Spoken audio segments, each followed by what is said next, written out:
Good afternoon बच्चों। आज आपको हम ध्वनि प्रदूषण के बारे में बताएंगे।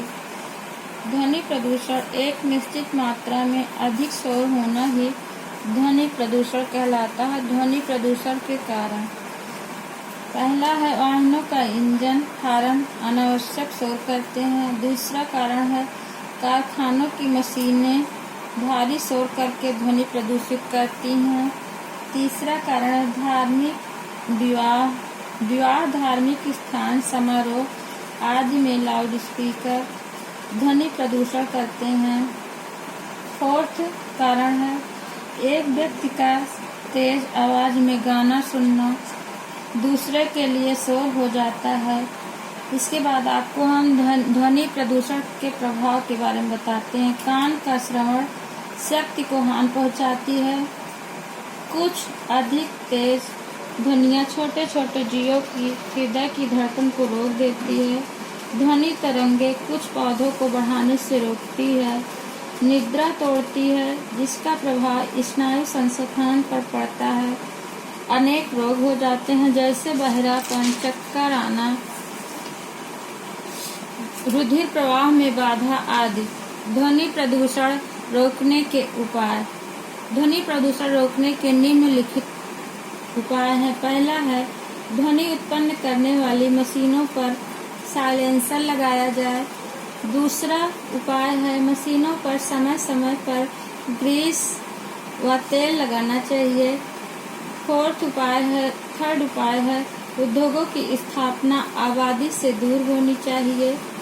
इसके बाद फोर्थ उपाय है विस्फोटक ध्वनि को नियंत्रित कर देना चाहिए। इसके बाद बैंड बाजों को कम आवाज में बजाना चाहिए। नगरों में लाउड स्पीकर लगाने पर प्रतिबंध लगा देना चाहिए। रेडियोधर्मी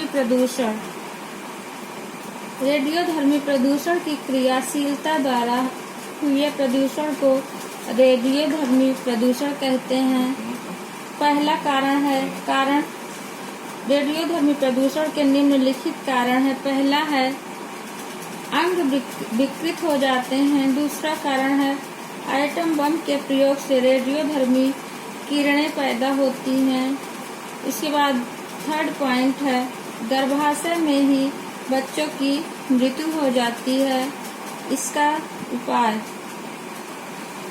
है परमाणु बमों के निर्माण पर रोक लगा देनी चाहिए। जमीन के अंदर या समुद्र में परमाणु न्यूक्लियर बमों के परीक्षण पर प्रतिबंध लगा दिया जाए। खाद्य प्रदूषण। अब आपको बताते हैं खाद्य प्रदूषण के बारे में। जब खाद्य पदार्थ में विषैला पदार्थ मिल जाता है तो खाद्य पदार्थ प्रदूषित हो जाता है। कारण परिवहन व भंडारण के समय भी खाद्य प्रदूषित हो जाते हैं। दूसरा कारण है जनमानस का ध्यान इस ओर आकर्षित करना चाहिए।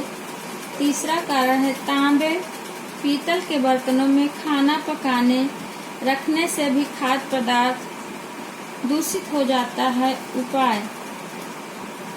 पहला उपाय है तांबे पीतल के बर्तनों में भी घी खटाई अम्ल वाले पदार्थ नहीं पकाने चाहिए।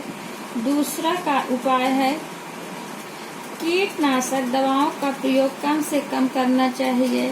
इसके बाद तीसरा उपाय है केसरी दाल के प्रयोग पर प्रतिबंध लगा देना चाहिए। पर्यावरण से क्या लाभ होता है, इसके बारे में हम आपको बताएंगे।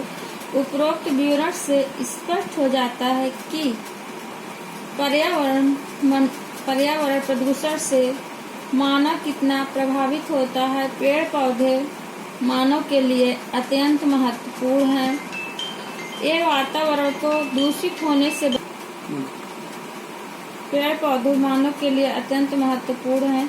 ये वातावरण को दूषित होने से बचाते हैं, मनुष्यों को भोजन देते हैं, वर्षा करते हैं।